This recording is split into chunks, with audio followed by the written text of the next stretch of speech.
चंद्रमा उसी जल में प्रतिबिंबित होता है जो जल शांत है, स्थिर हो। यही तो समस्या होती है मन की। मन कभी भी शांत नहीं हो पाता है। जहां शांति नहीं वहां कुछ भी नहीं रुकता। समुद्र की लहरों की भांति विचारों का उपद्रव मन को निरंतर स्थिर रखता। कुछ भी सुनने और समझने के लिए मन का मौन रहना आवश्यक है, किंतु मन मौन रहना नहीं जानता। वो तो निरंतर कुछ ना कुछ कहता रहता। प्रतिपद शब्दों का आक्रमण चलता रहता है मन पर, और यही आक्रमण है जिसके कारण व्यक्ति कभी भी शब्दों के परे नहीं जा पाता। जहां जीवन की सत्यता का बोध उसकी प्रतीक्षा कर रहा होता है।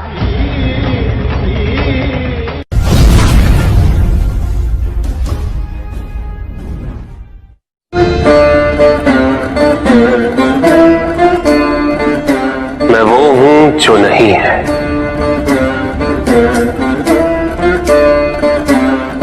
जो नहीं है वो मैं हूं।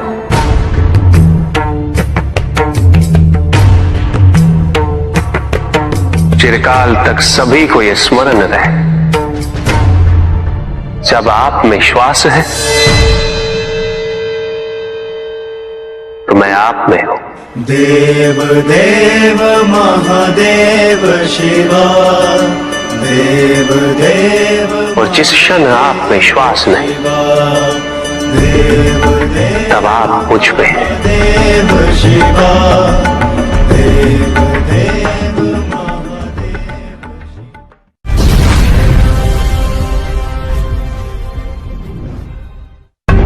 सत्य को जानने के लिए वन में जाना अनिवार्य नहीं है। अपने निजी, पारिवारिक और सामाजिक दायित्वों का परित्याग भी आवश्यक नहीं है। सत्य तो सदैव हमारे साथ है, हमारे सामने है, किंतु हम स्वयं धीरे धीरे उस पे अपने क्रोध, अपने अहम, भय, विचार और महत्वाकांक्षाओं जैसे कई आवरण चढ़ा देते हैं। सत्य हमसे नहीं, हम स्वयं सत्य से दूर हो जाते हैं।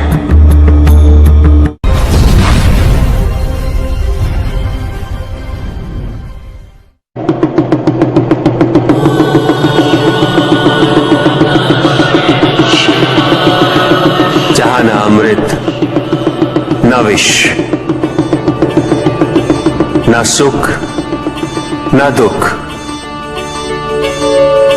न स्वर्ग, न नरक, वही परम आनंद है। उसी परम आनंद तक की यात्रा है तुम्हारी। ये यात्रा आनंद के सानिध्य की है, ये यात्रा सानिध्य के आनंद की है। और इस यात्रा में मैं प्रतिपल तुम्हारे साथ हूं।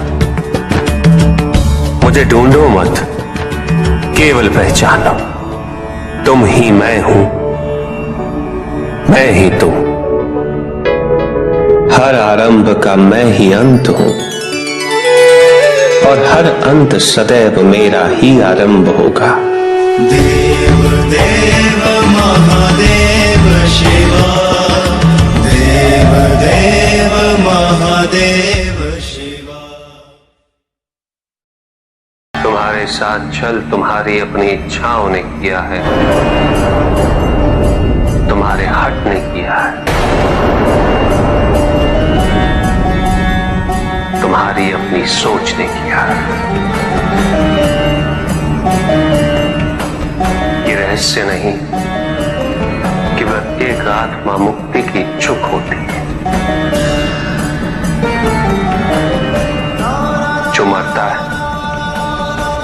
वो है पंचभूतों से निर्मित शरीर।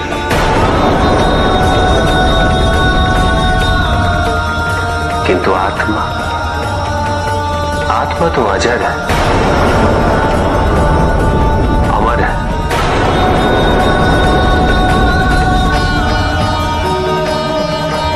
जिसकी यात्रा मोक्ष पर संपूर्ण होगी।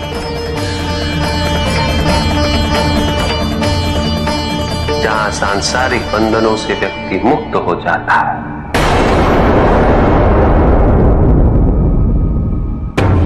सारी इच्छाएं लुप्त हो जाती। किंतु तुमने तो कभी सत्य की खोज ही नहीं की। तुम तो सदैव उन तत्वों को ढूंढते रहे जो तुम्हारे अहंकार के पोषण हेतु आवश्यक थे।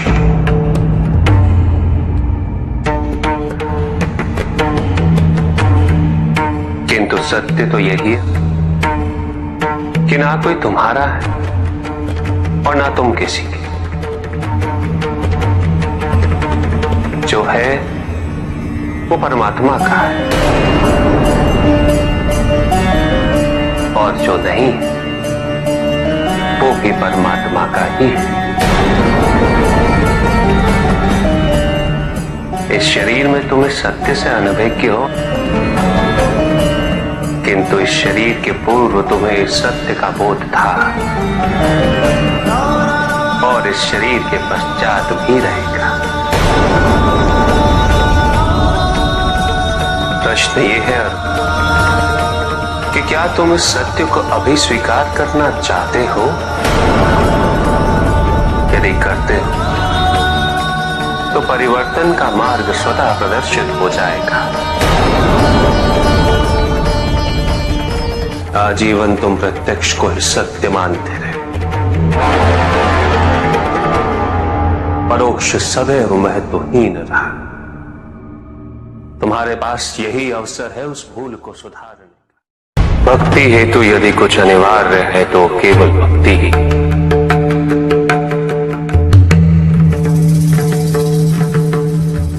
किंतु प्रश्न ये है कि क्या आपकी भक्ति संपूर्ण है? विश्वास और भ्रम के बीच की रेखा अत्यंत महीन होती है।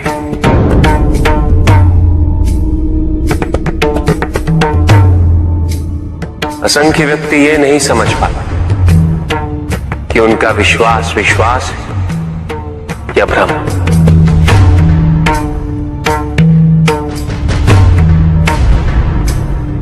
मुझ तक पहुंचने के लिए किसी और की आराधना अनिवार्य नहीं। मेरे सच्चे भक्त तो मुझे किसी भी रूप में पूज सकते, किसी भी रूप में प्राप्त कर सकते। ओम नमः शिवाय। पुरुष और प्रकृति एक है, वो कभी पृथक नहीं हो सकते। शक्ति शिव के बिना अधूरी है,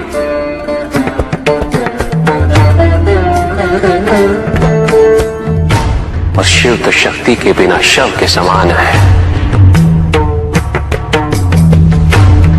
शिव शक्ति पुरुष प्रकृति का संतुलन सदैव अनर्थकारी सिद्ध होगा। शरीर में यदि स्त्री तत्वों की ऊर्जा नहीं तो शरीर निर्जीव है।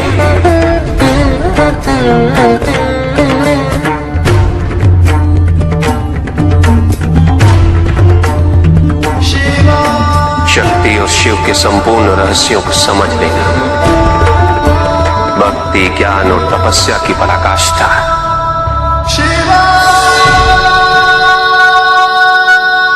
जब ज्ञान के लिए शब्द पर्याप्त ना, उदाहरण प्रस्तुत करना अनिवार्य हो जाता है। केवल आपके लिए ही नहीं, अपितु आपके माध्यम से समस्त संसार को शिव और शक्ति की संयुक्ता से पुनः अवगत कराना इस प्रसंग का उद्देश्य था, जो पूर्ण हुआ। महादेव महादेव।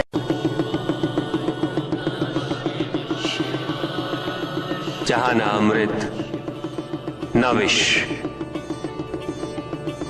न सुख न दुख, ना स्वर्ग ना नरक, वही परम आनंद है।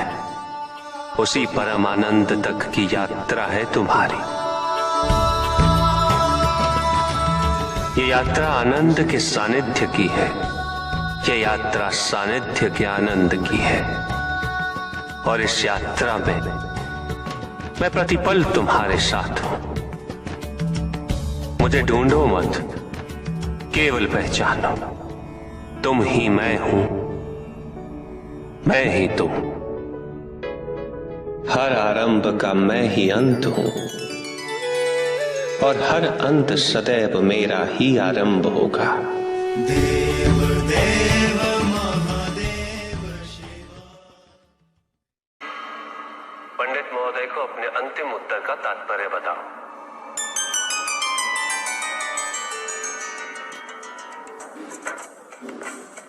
तात्पर्य यह है पंडित जी, इस जगत में 1 गुण, 2 गुण, 3 गुण, 5 गुण, ये सारे आरोपण मानव का मस्तिष्क करता है। अन्यथा जगत तो ब्रह्म माया है, और ये सारे गुण भी माया मात्र है। सब कुछ निर्गुण है मेरे महादेव की भांति।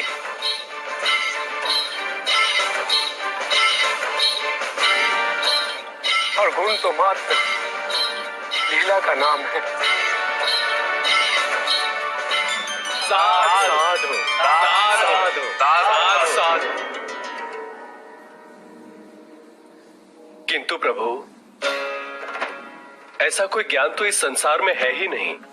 वेद तो ईश्वर की आराधना, व्रत, तप, ज्ञान आदि क्रियाओं से करना सिखाता है। तो फिर निर्गुण वाली बात सत्य कैसे हो सकती है? वेद में ही सारा ज्ञान है पंडित महोदय। वेद का सही अर्थघटन करना इस समय संभव नहीं।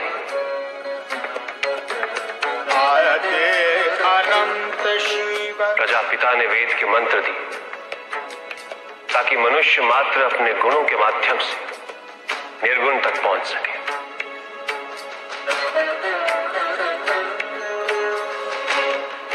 किंतु आप सब गुणों की मीमांसा में ही रुक गए। प्रश्न भी आपका और उत्तर भी आप ही का। व्रत, तप, दान, यज्ञ इत्यादि से ही संसार का निर्वाह होता है। किंतु उसी वेद में ईश्वर प्राप्ति के लिए निर्गुण बनने का मार्ग छिपा हुआ है। उस ज्ञान को आप देख नहीं पाते पंडित महोदय। इसीलिए अपने आप को देवताओं से अधिक ज्ञानी समझते।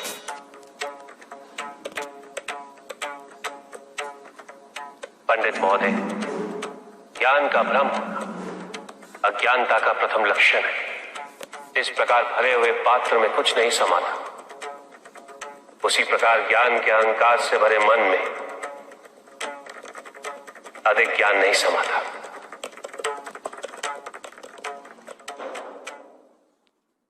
पूछ सकता हूं? अवश्य ऋषि कश्यप। जहां प्रश्न नहीं वहां जिज्ञासा नहीं, और जहां जिज्ञासा नहीं होती वहां ज्ञान की वृद्धि नहीं हो सकती। निसंकोच होकर पूछिए। प्रभु, आप तो कालोपरी हैं, सर्वज्ञ हैं, त्रिकालदर्शी हैं। चारों ओर ये जो अज्ञान का अंधकार फैल रहा है, उसमें ज्ञान का मूल अर्थ कहीं ना कहीं खोता जा रहा है। मेरा आपसे विनम्र निवेदन है प्रभु, किसी अन्य विषय पर चर्चा आरंभ करने से पूर्व हमारे और इस समस्त संसार के कल्याण और मार्गदर्शन हेतु आप ज्ञान की मूल परिभाषा से एक बार हमें पुनः अवगत करवाएं। ज्ञान और अज्ञान की परिभाषा को स्पष्ट रूप से समझने के लिए की विशेषताओं का स्मरण करना आवश्यक है। जिसके कारण स्वार्थ, विनाश, क्रूरता, अशांति और भय में वृद्धि हो, वह ज्ञान है। किंतु जो व्यक्ति को उदार, निर्भीक, सहनशील और विनम्र बनाए, वही ज्ञान है। अज्ञान की शक्तियां दुरुपयोग करने हेतु प्रेरित करती हैं, किंतु जो अपनी शक्तियों और अपने सामर्थ्य के प्रति अपने उत्तरदायित्व को समझाए, जो न केवल अपने अपितु अपने से पहले संसार के उद्धार हेतु प्रोत्साहित करे, वो ज्ञान है। ज्ञान का मूल उद्देश्य ही परोपकार है, सृजन है। दूसरों की भावनाओं को समझना, उनका आदर करना, यही ज्ञान है। क्योंकि ज्ञान हमें न केवल अपने अपितु दूसरों के दुख और सुख के प्रति भी संवेदनशील बनाता है। किंतु जो दूसरों की भावनाओं का अनादर करे, उसे ज्ञान की श्रेणी में कैसे रखा जा सकता है? अज्ञान के कारण व्यक्ति सांसारिकता में बंधता जाता है, मोह माया में उलझता जाता है। अज्ञान परम सत्य से दूर ले जाने का माध्यम है, किंतु ज्ञान व्यक्ति को परम सत्य की ओर ले जाता है। ज्ञान मुक्तिदायक है, मोक्ष का मार्ग है, और इस मुक्तिदायक ज्ञान का सर्वोच्च रूप है आत्मज्ञान, और यही ज्ञान की पूर्णता भी है। ज्ञान और अज्ञान का ये अंतर संसार में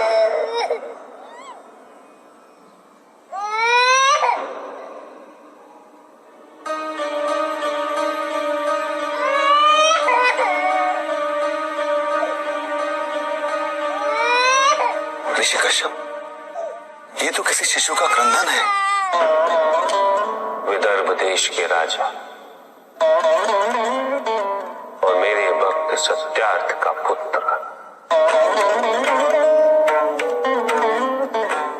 चालू देश के राजा ने सत्यार्थ की हत्या कर दी। सत्यार्थ की पत्नी ने अपने शिशु के साथ अपनी रक्षा करने हेतु वन में शरण ली,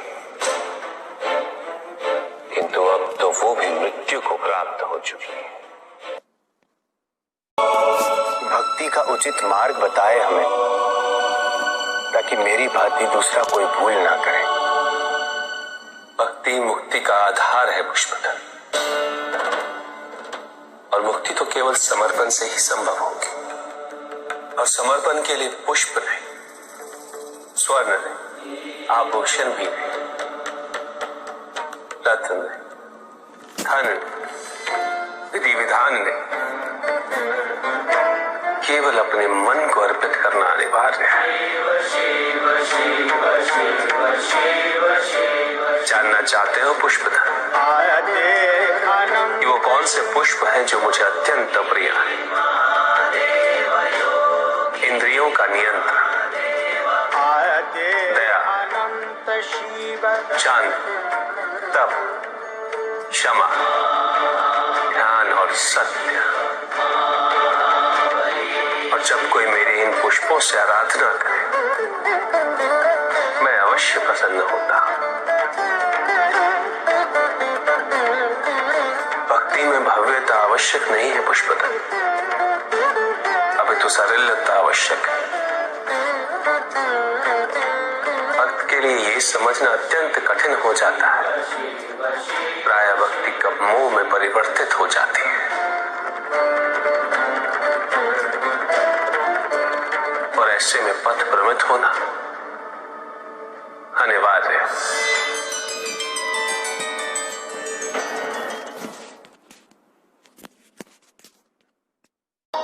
किंतु पिताजी, कुछ व्यक्ति अहिंसा का व्रत कर रहे हैं, किंतु अधिकांश व्यक्ति तो शस्त्रों से सुसज्जित होकर घूम रहे हैं।